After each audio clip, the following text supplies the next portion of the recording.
here too.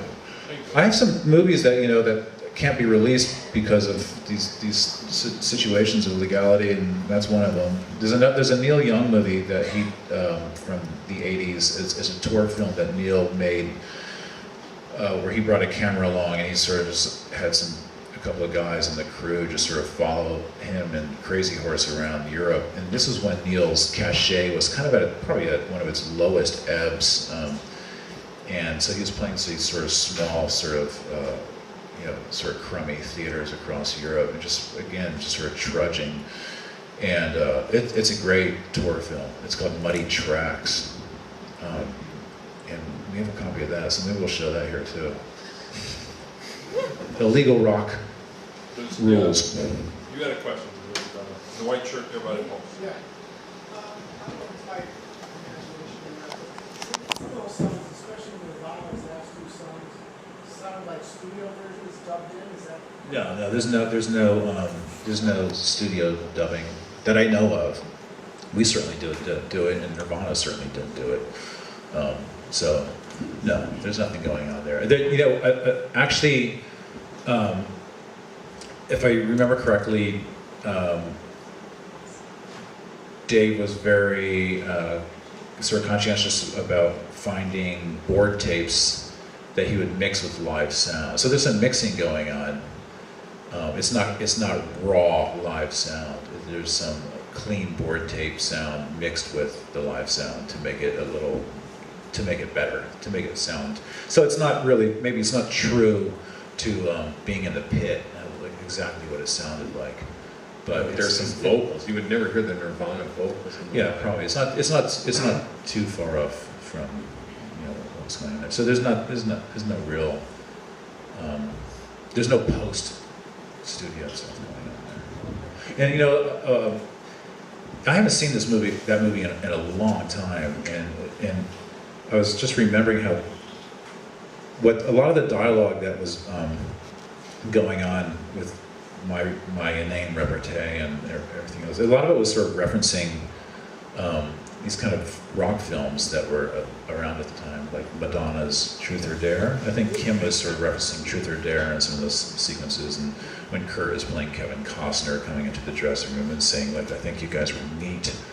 If you remember from Truth or Dare, Kevin Costner comes into Madonna's dressing room and says he thought her show was neat, and she turns around and fakes puking on the camera.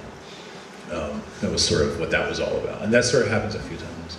And I think what I was referencing, if I remember correctly, was lines from Spinal Tap. And I don't know what else, but... Don't look back. I don't know about that.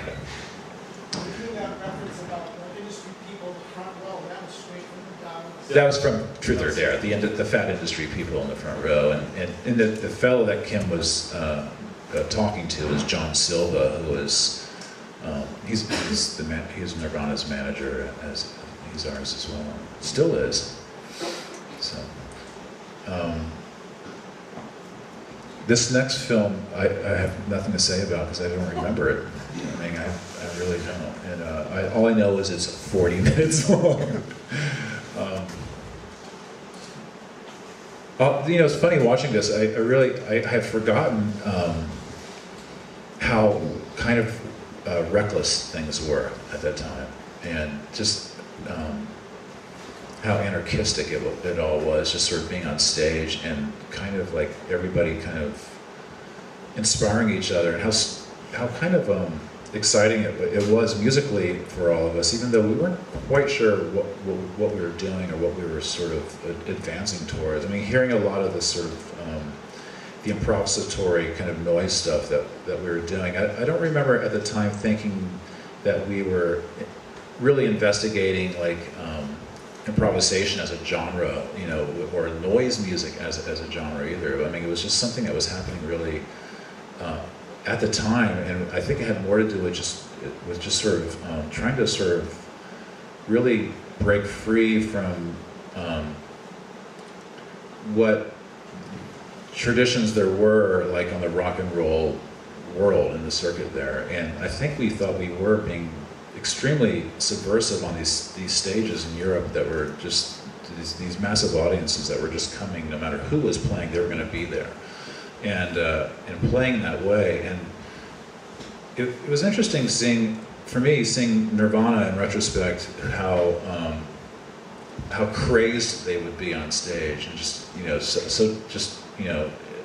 reveling in the destruction of these really finely tuned songs that they were composing. And but hearing the song sort of stay in some kind of semblance of order while the bass player is basically humming his bass at the drummer's face, and and Kurt just sort of disassembling the drums in mid-song.